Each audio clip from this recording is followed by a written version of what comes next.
नमस्कार दर्शकों, मैं जितेंद्र कुमार मौज एनआरआई टॉक शो में आपका स्वागत करता हूं।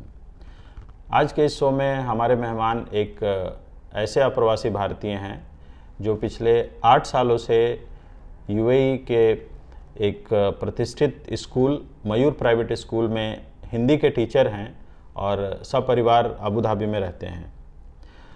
यूएई आने के पहले भी इन्होंने करीब 12 साल टीचिंग फील्ड में ही इंडिया में काम किया है और कुछ ऐसी परिस्थितियां इनके सामने आई कि इनको अबू धाबी आने का मौका मिला और तब से ये अबू धाबी में ही काम कर रहे हैं।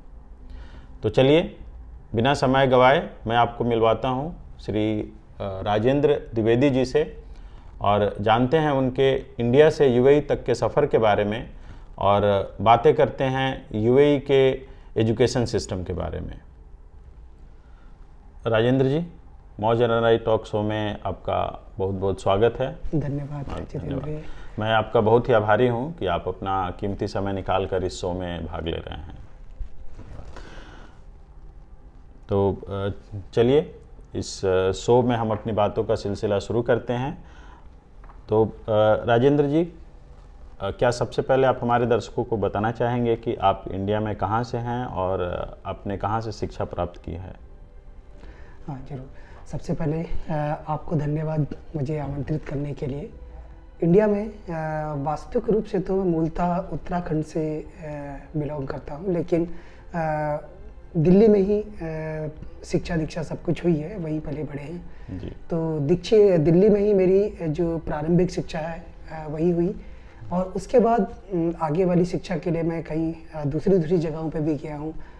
जैसे ऋषिकेश में रह करके मैंने संस्कृत का अध्ययन किया, वहाँ पर योगा इत्यादि और संस्कृत व्याकरण, ज्योतिष, इन सारी चीज़ों का भी मैंने काफ़ी अध्ययन किया वहाँ पर। उसके बाद वाराणसी में किया। फिर अंतिम में जो मेरी हायर एजुकेशन रही वो दिल्ली में ही रही। जो मैंने अपना डॉक्टरेट किया है, पीएचडी, वो भी दिल्ली से ही करी है। जी जी, ये बहुत अच्छा राजेंद्र जी। राजेंद्र जी, क्या शिक्षा में आना आपका पहला चॉइस था या फिर आप कुछ और करना चाहते थे? बड़ा ही रोचक प्रश्न है जी। क्योंकि मैं इस बात को कहूँगा यहाँ पर कि हाँ भी और नहीं भी। क्योंकि शिक्षा जिस समय मैं अध्ययन में ही था, पढ़ ही रहा था, उसी समय से ही मैं शिक्षक भी हो गया था। जी। मेरे जो प्रधानाचार्य थे जिस कॉलेज से मैंने किया, उन्होंने मुझे आमंत्रित किया कि हमारे विद्यालय में आप पढ़ाना प्रारंभ करिए। जी। तो मैंने वहाँ से ही प्रारंभ कर दिया था। अपना अध्यापन का जो यात्रा है अपने अध्यापन की, वहीं से प्रारंभ हो गई थी। लेकिन मेरा प्रथम लक्ष्य सिविल था, लेकिन ये नहीं कहूँगा कि मैं बाई चांस टीचर बन गया। जी। क्योंकि पहले से ही मैं अध्यापन को था और मैंने इसको मेरे अंदर स्वतः ही जो एक शिक्षक था। जी। तो इसलिए शिक्षण के क्षेत्र से मुझे वास्तविक रूप से प्रेम है। चलिए, ये बहुत अच्छी बात आपने बताई कि जैसे भी हो आप एक ऐसे प्रोफेशन में हैं जिसमें आप दिल से उस प्रोफेशन में, ये बहुत ही अच्छी बात है। और जब हम किसी भी प्रोफेशन में दिल से काम करते हैं तो वो प्रोफेशन हमारे लाइफ टाइम के लिए बन जाती है और हमेशा उसमें एक्सेल करते हैं। बिल्कुल। हम सभी को मैं ये सलाह देना चाहूँगा कि कोई भी, चाहे अभी नवयुवक हों, बच्चे हों, जिस चीज़ में भी आपको इंटरेस्ट हो उसी में ही जाने का प्रयास करना चाहिए। हालांकि ऐसा नहीं है सब जगह सभी लोगों को सफलताएं नहीं मिलती, लेकिन प्रयास यही करना चाहिए। अपने प्रथम जो चॉइस है जिसमें आपका इंटरेस्ट हो उसमें जाएं। जी, जरूर। राजेंद्र जी, आपको अबू धाबी में आने का मौका कैसे मिला? अबू धाबी में आने का मौका बेसिकली अबू धाबी इस विद्यालय में हूँ मैं, मयूर विद्यालय में। यहाँ आने से पहले भी मैं कई जगह टीचिंग कर रहा था और कॉलेज वगैरह में लेक्चरशिप, प्रोफेसरशिप के लिए मैं ट्राई कर रहा था। लेकिन कुछ परिस्थितियाँ ऐसी होती हैं कि कई बार सरकार भी और सब लोग नहीं हो पाती वो चीज़ें। वहाँ पर परमानेंट पोस्ट नहीं मिल पा रही थी, सब जगह अडॉप्ट और वही गेस्ट लेक्चर वाली पोस्ट का ही था। तो फिर मेरे कई मित्र लोग थे जो बाहर हैं, तो उन लोगों से बातचीत वगैरह करी तो मन में विचार आया क्यों ना जो अध्ययन और जो ज्ञानार्जन यहाँ किया है उसको बाहर भी बांटा जाए, क्योंकि मेरी जो प्रथम जो जिसको बोलेंगे भाषा है, उसको बोलेंगे संस्कृत भाषा है, जिससे मेरे को बड़ा प्रेम है जी। तो उसका प्रसार और कहीं भी किया जाए। तो मेरा जो प्रथम जो चॉइस थी वो थी जर्मन, कनाडा, ये कंट्री थी, क्योंकि यहाँ पर जर्मनी भी देखेंगे तो एजुकेशन सिस्टम काफ़ी अच्छा है। तो मैं वही जाना चाहता था, लेकिन इन बिटवीन मेरे पास मयूर का ऑफर आया और एक अच्छे बैकग्राउंड का जो ऑफर आया तो मैं उसको फिर टुकरा नहीं पाया, क्योंकि मेयो कॉलेज की आउट ऑफ इंडिया एक पहली ही ब्रांच है और उसमें भी मैं फाउंडर टीचर होने वाला था। तो मेरे को एक अच्छी अपॉर्चुनिटी मिली, तो मैंने सोचा कि क्यों ना इस चांस को अपनाया जाए और आया जाए, और यहाँ पर इस प्रकार हम लोग आ गए। चलिए राजेंद्र जी, मयूर प्राइवेट स्कूल ज्वाइन करने पे आपको जितना गर्व है और आप जिस तरह से इस संस्थान में आप काम कर रहे हैं, और ये गर्व की बात है कि आप एक फाउंडर टीचर हैं वहाँ के, और मेरी शुभकामनाएं आपके साथ है कि आप इसी तरह से आगे बढ़ते रहें और इस संस्थान से जुड़े रहें। राजेंद्र जी, अबू धाबी में आप पिछले 8 सालों से काम कर रहे हैं, तो यहाँ के एजुकेशन सिस्टम से रिलेटेड किस तरह के इंस्टीट्यूशंस यहाँ पर हैं? यहाँ पर अगर एजुकेशन सिस्टम और इंस्टीट्यूट की आप बात करें तो अगर लोअर लेवल से स्टार्ट करें स्कूलिंग की जगह तो मोर देन 50 यहाँ पर स्कूल्स आपको देखने को मिलेंगे जी। और ऐसे ही यूनिवर्सिटीज़ भी करीब अराउंड 20 होंगी यूनिवर्सिटीज़ वहाँ पर, और लगभग आपको हर एक तरीके के एजुकेशन इंस्टीट्यूट्स और ऑर्गेनाइजेशन यहाँ पर देखने को मिलेंगे वर्ल्ड वाइड। जैसे आपको देखने को मिलते हैं वैसे ही यहाँ पर भी मिलेंगे, और एजुकेशन सिस्टम भी काफ़ी अच्छे स्तर का है, उच्च स्तर का बोलेंगे जी। और चूंकि यहाँ पर हर तरह के नेशनैलिटी के लोग रहते हैं तो उनके लिए भी हर तरह के स्कूल, हर तरीके के, क्योंकि हर तरीके का यहाँ पर अगर हम लोग करिकुलम की बात करें या इन चीज़ों की बात करें तो यहाँ पर हमको डिफरेंट टाइप का करिकुलम देखने को मिलेगा। हम लोग जैसे CBSE को फॉलो करते हैं, ब्रिटिश करिकुलम भी है यहाँ पर, आपको अमेरिकन करिकुलम देखने को मिलेगा, कैनेडियन भी है, अलग कंट्री का पाकिस्तान का भी है, बांग्लादेश का भी है। तो वो डिपेंड करता है कि बेसिकली जो मेजर करिकुलम है आपको ये देखने को मिलेगा, क्योंकि यहाँ पर यहाँ के देशों के जो जनसंख्या है वो ज़्यादा देखने को मिलेगी। ऑफकोर्स अरबिक तो है ही यहाँ पर। जी जी। यहाँ के जो इंस्टीट्यूशंस हैं उनका एक्रेडिटेशन कहाँ से है?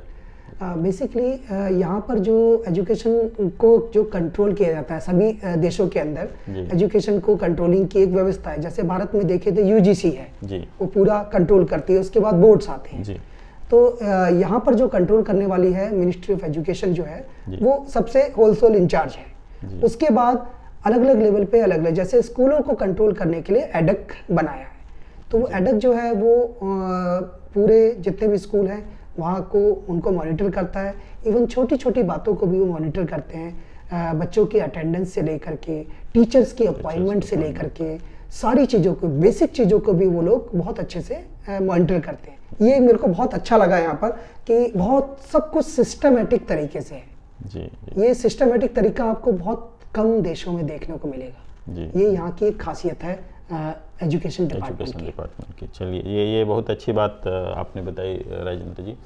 राजेंद्र जी, यहाँ पर चूँकि बहुत सारे स्कूल्स हैं और एडेक का उनके ऊपर कंट्रोल है, बट फिर भी यहाँ पर स्कूल्स में क्या क्या अम्यूनिटीज़ हैं और यहाँ के फैकल्टीज़ किस तरह के हैं? अगर हम लोग पूरी दुनिया को कंपेयर करें, दुनिया के एजुकेशन सिस्टम को कंपेयर करें तो यहाँ का एजुकेशन सिस्टम भी और फैसिलिटीज़ भी दुनिया के एजुकेशन के जो वर्ल्ड वाइड जो बेस्ट जो एजुकेशन जो सिस्टम कंट्रीज हैं उनको टक्कर देने वाला है आप कह सकते हैं।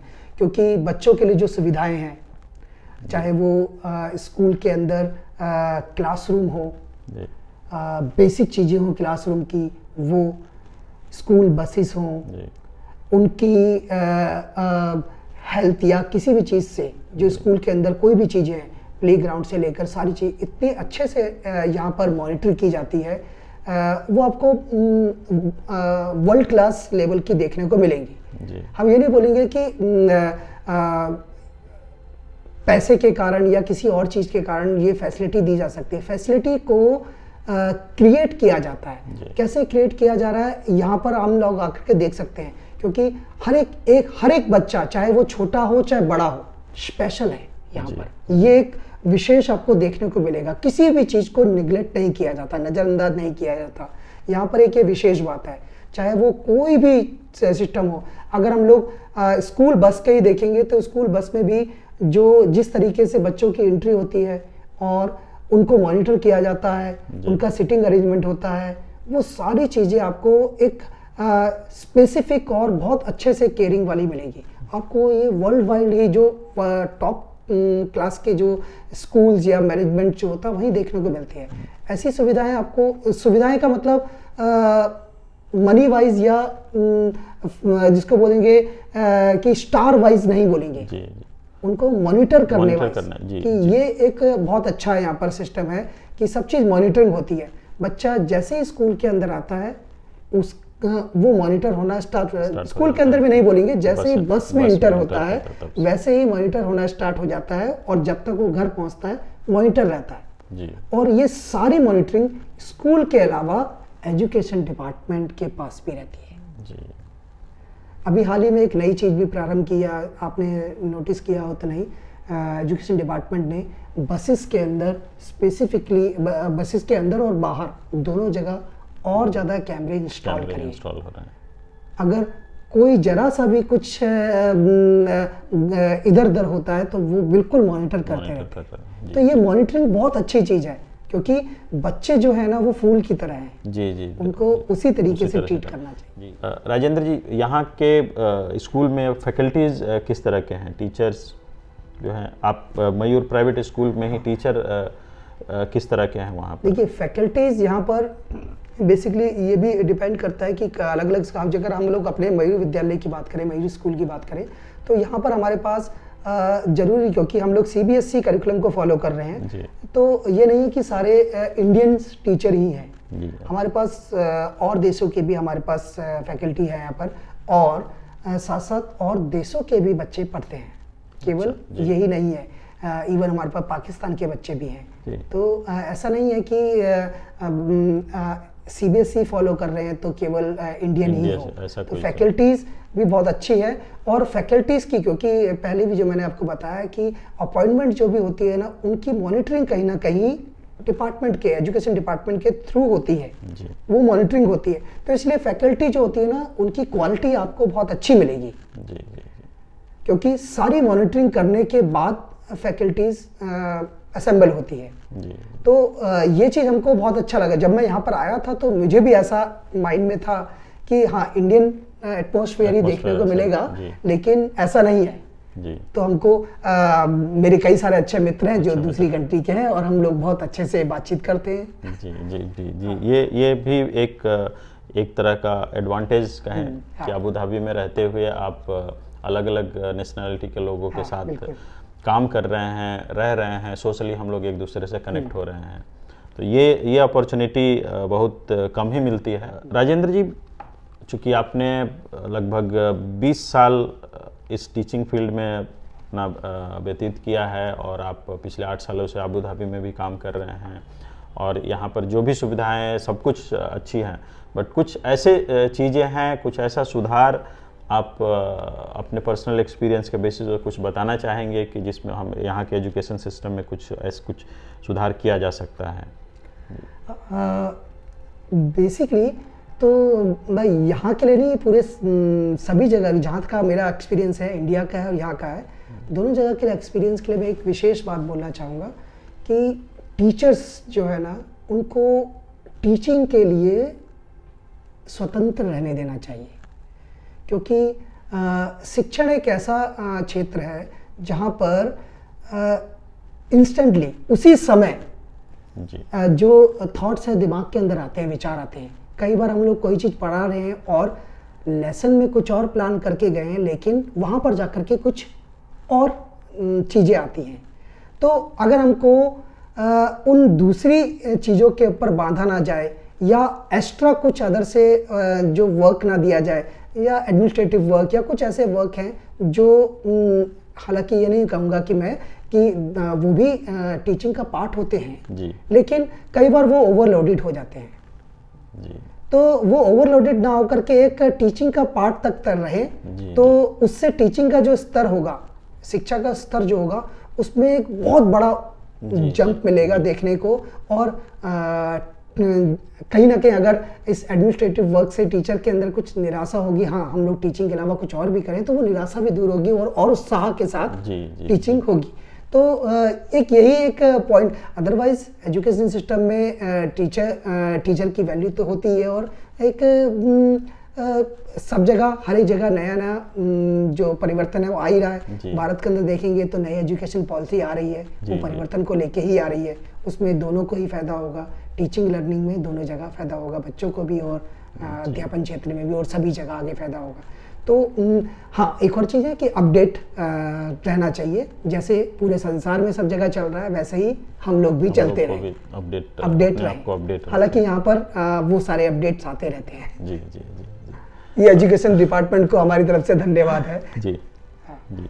राजेंद्र जी, चूँकि आपका अनुभव करीब 2 डिकेड का है शिक्षा के क्षेत्र में, तो अबू धाबी में काम करते हुए अभी तक आपका अनुभव कैसा रहा? व्यक्तिगत रूप से मेरा अनुभव और एज ए टीचर, अध्यापक के रूप में अगर आप पूछ रहे हैं तो मेरे को दोनों में ही बड़ी प्रसन्नता है। ऐसा नहीं है कि कई बार, जैसे पहला जब मैं यहाँ पर फर्स्ट टाइम आया था तो ऐसा मन में था कि कैसे होगा, क्योंकि हमारे जो स्वभाव है उससे इतर जो है ये देश में हम लोग आ रहे हैं और सब कुछ अलग है, नई जगह है। लेकिन जिस दिन से यहाँ पर आए हैं उस दिन से एक भी दिन ऐसा नहीं लगा कि हम लोग किसी दूसरे देश में हैं। ये एक सबसे बड़ी खासियत है यूएई की। आपको कभी भी ऐसी अनुभूति नहीं होगी, ऐसा फील नहीं होगा कि आप कहीं दूसरे देश में हैं। तो ये एक सबसे बड़ी चीज़ है यहाँ पर। और पढ़ाने में भी, पढ़ने में भी सारी चीज़ों की सुविधाएं यहाँ पर अच्छे से उपलब्ध होती हैं। अगर आप लोग पर्सनल चीज़ें के देखें तो खाने पीने की और सारी चीज़ें सुविधाएं यहाँ पर आराम से मिली जाती हैं। और दूसरे भी, अगर आपको किसी भी अपने फेस्टिवल को, त्योहारों को भी अगर आपको एंजॉय करना है, सेलिब्रेट करना है, तो ये तो होता ही है, किसी नई जगह में जाएंगे आपके पास पुराने मित्र नहीं मिलेंगे, नए लोग बनेंगे। जी। तो यहाँ पर ये भी बहुत जल्दी हो जाता है, नए मित्र, नए लोग मिल जाते हैं और वो सारी चीज़ें अच्छे से हम लोग उत्साहपूर्वक मनाते हैं। जी। यहाँ पर आपकी दिनचर्या कैसे होती है? अध्यापक के दिनचर्या बेसिकली अलग अलग संस्थान के ऊपर डिपेंड करता है। जैसे अगर हम लोग अपना मयूर विद्यालय के बताएं तो हमारे यहाँ जो प्रक्रिया है, वो जो टाइमिंग है वो मॉर्निंग 8 o'clock से जो है स्कूल स्टार्ट होता है और एज ए प्रेजेंट में 2:45 जो है वो एंडिंग है बच्चों के लिए। लेकिन उसके बावजूद भी, क्योंकि नेक्स्ट डे की प्लानिंग होती है, लेसन की प्लानिंग होती है और आज के दिन में क्या क्या पढ़ाया उसका रिफ्लेक्शन, कुछ इम्प्रूवमेंट और इम्प्लीमेंट की रिक्वायरमेंट है, तो उन सारी चीज़ों को देखने के लिए हमको थोड़ा सा टाइम चाहिए होता है। तो हम लोग 1-1.5 घंटा और वहाँ पर एक्स्ट्रा अपना ये होमवर्क करते हैं। तो अराउंड 4 o'clock हम लोग वहाँ से निकलते हैं और करीब 5 बजे पहुँचते हैं घर में। फिर बच्चों के साथ, फैमिली के साथ टाइम मिलता है, जो वो टाइम उनके साथ बिताते हैं। और बेसिकली घर पहुँचने के बाद फिर हमारी सामान्य जैसे सबके जीवन होता है वैसा होता है। कभी बाहर गए, घर पे रहे, मनोरंजन के लिए सारी सुविधाएं होती ही हैं। तो बस यही है कि वो आपको जैसा इंडिया में आस पड़ोस वाला जो समाज मिलता है वो थोड़ा सा आप यहाँ पर मिस करेंगे। लेकिन अगर आपके आस पड़ोस में भी मित्र बन गए हैं तो वो भी नहीं होगा। जी जरूर। ये बात आपने अच्छी बताई। बट फिर भी यहाँ पर जो लोग जैसे भी रहते हैं एक दूसरे से कनेक्टेड हैं। हाँ, ये एक बहुत बढ़िया चीज़ है। सोशल कम्युनिटीज़ भी यहाँ पर दिनों दिन बढ़ती ही जा रही हैं और उसके कारण से भी पेरेंट्स ही नहीं, जो भी बच्चे हैं सब तरह से, हर तरह से कनेक्टेड हो रहे हैं। जी राजेंद्र जी, चूँकि पूरा देश पिछले 2 सालों से कोविड का शिकार रहा और लगभग हर एक क्षेत्र को किसी न किसी तरह से मतलब अफेक्टेड हुआ है, शिक्षा का क्षेत्र एक ऐसा है जो कि कोविड के कारण भी अफेक्टेड हुआ है, और ऑनलाइन एजुकेशन जो कि बहुत ही पॉपुलर रहा इस कोविड के समय में। तो इस पे आपका क्या नज़रिया रहा अभी तक, और आपका अनुभव कैसा रहा? कोविड जो है जिसको बोलेंगे हमारे जीवन का, हमारी जनरेशन का एक जो बुरा समय है, बुरा समय, जी। गुजर गया। अब तो भगवान की कृपा है कि ईश्वर का कि वो जो गुजरना था गुजर गया, लेकिन ये हमको बहुत सारी चीज़ें दे करके गया है। जी। मैं एक बात बोलना चाहूँगा इस कोविड के टॉम में, फिर मैं आपके प्रश्न पे आता हूँ कि कोविड ने हमको ये चीज़ सिखाया है कि हमारी जो आवश्यकताएं हैं, जी, ज़रूरतें जो है ना, वो बहुत कम है। जी। हम लोगों ने जैसे रबड़ को खींच करके हम लोग बड़ा करते हैं, हमने अपने आप को बड़ा कर लिया इन चीज़ों को। हम लोग उसको कम में भी मैनेज कर सकते हैं। ये कोविड ने हमको सिखाया। जी, जी। ये हर व्यक्ति का, मुझे लगता है जो भी कोविड, जिन लोगों ने भी कोविड के टाइम में सर्वाइव किया होगा, उन्होंने ये फील किया होगा कि नीड एंड रिक्वायरमेंट जो है बहुत कम है। हमने इनको बहुत बढ़ा दिया जी। ये एक कोविड ने हमको सिखाया। रहा बात शिक्षा के क्षेत्र के अंदर, शिक्षा के क्षेत्र के अंदर क्योंकि नया चैलेंज सबको देखने को मिला। एज ए टीचर हमको भी, बच्चों को भी, पेरेंट्स को भी, सब लोगों को, इंस्टीट्यूशन जो है उनको भी ये चैलेंज उनके सामने रहा कि कैसे सारी चीज़ों को हैंडल की जाए, क्योंकि शिक्षा को रोका नहीं जा सकता। क्योंकि ये सतत होने वाली प्रक्रिया होती है, कंटिन्यू चलने वाली प्रक्रिया है, तो इसको रोका नहीं जा सकता। तो उसके लिए विज्ञान को हम लोग वरदान बोलेंगे। जो ऑनलाइन चलता रहा, बहुत सारे चैलेंजेस आए बीच में, कई सारी चीज़ें थी, बच्चे भी विमुख हुए, पेरेंट्स भी विमुख हुए, टीचर्स भी विमुखता आई, लेकिन ओवरऑल जो एक्सपीरियंस था वो बहुत इसको बोलेंगे आकर्षित और विलक्षण अनुभूति वाला हुआ कि ऐसा हमने कभी सोचा नहीं था कि हम लोग ऐसा करेंगे। और कोविड जब सेटल होने वाला था, एंडिंग में देखेंगे तो ब्लेंडेड लर्निंग भी स्टार्ट हुई। वो थोड़ा सा और चैलेंजेस वाला हुआ, लेकिन वो भी हम लोगों ने हैंडल कर लिया। ईश्वर की कृपा रही तो अब आगे वाले सत्र से शायद सब कुछ नॉर्मल जो जैसा है पहले की तरह हो जाए। लेकिन ये एक बहुत बड़ा सीख देके गया है कि हो सकता है कि भविष्य में ऐसा ही कुछ होने लगे। और कहीं ना कहीं टीचर्स के मन में भी एक डर आया, कहीं टीचर्स का रोल खत्म ना हो जाए और रोबोट्स आ जाए। जी। जी। बट राजेंद्र जी, उस दूर तक की सोच अभी बहुत आगे है, बहुत आगे है। अभी उसके बारे में तो विनोद में कह रहा हूँ मैं, हमारे क्योंकि टीचर की जो प्रेजेंस है वो कभी खत्म नहीं हो सकती, क्योंकि पुस्तक हमको या चीज़ें हमको एक लिमिट तक ही बता सकती हैं, और जो वो लिमिट है उससे आगे हमको अध्यापक ही ले जा सकते हैं, टीचर ही हमारे ले जा सकते हैं, उनका जो वास्तविक ज्ञान है वो। जी जी जी जी। राजेंद्र जी, एक जो हमारे दर्शक देख रहे हैं उनके लिए एक सवाल ये है कि अगर कोई दर्शक इंडिया से अबू धाबी में अगर शिक्षक बनने का प्रयास कर रहे हैं या आना चाहते हैं, तो उसके लिए यहाँ पर अबू धाबी के एजुकेशन सिस्टम में शिक्षक के लिए क्या क्या रिक्वायरमेंट है? देखिए, कोई भी अगर यहाँ पर अबू धाबी के अंदर किसी भी लेवल पे, चाहे वो प्राइमरी लेवल पे हो और स्कूलिंग के बड़े हायर लेवल पे हो या फिर यूनिवर्सिटी लेवल पे हो, किसी भी लेवल पे शिक्षक हो, जो इंटरनेशनल लेवल पे जो बेंचमार्क हैं उन्हीं को ही यहाँ पर भी फॉलो किया जाता है। अगर आप बेसिक स्कूलिंग की टीचिंग के ऊपर बात करेंगे तो स्कूलिंग टीचिंग के लिए आपको एजुकेशन की डिग्री कंपलसरी है, वो अनिवार्य है।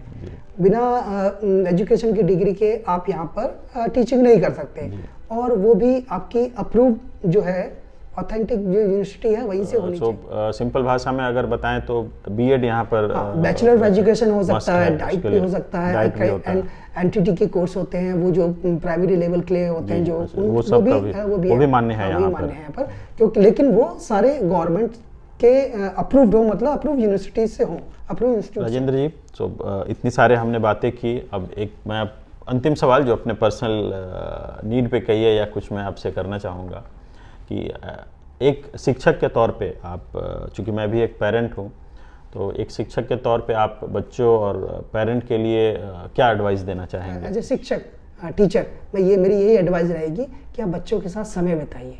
समय बिताने का मतलब क्वालिटी टाइम बिताना, ना कि होमवर्क या वो चीज़ें पूछना उनसे, आज क्या हुआ, टीचर ने क्या बताया स्कूल, ये नहीं, जो कुछ और बातें करिए। उन सब के अलावा भी और इनके अलावा भी बहुत बातें, सारी बातें होती है जो करने वाली होती है। जी जी। तो ये करेंगे तो देखिए आपका सारी चीज़ों में कितने परिवर्तन देखने को मिलते हैं। जी जी। नहीं राजेंद्र जी, आपकी बात मुझे तो पूरी सही लग रही हैं कि ये चीज़ें, ये एक ऐसी ज़रूरत है जिसको हम लोग नज़रअंदाज नहीं कर सकते। हमें अपने बच्चों के साथ ज़्यादा से ज़्यादा समय बिताना चाहिए, और तभी जा कर के वे हमसे खुल के बात करेंगे, और इवन स्कूल की भी बातें वो हमसे फिर शेयर करना स्टार्ट करेंगे धीरे धीरे।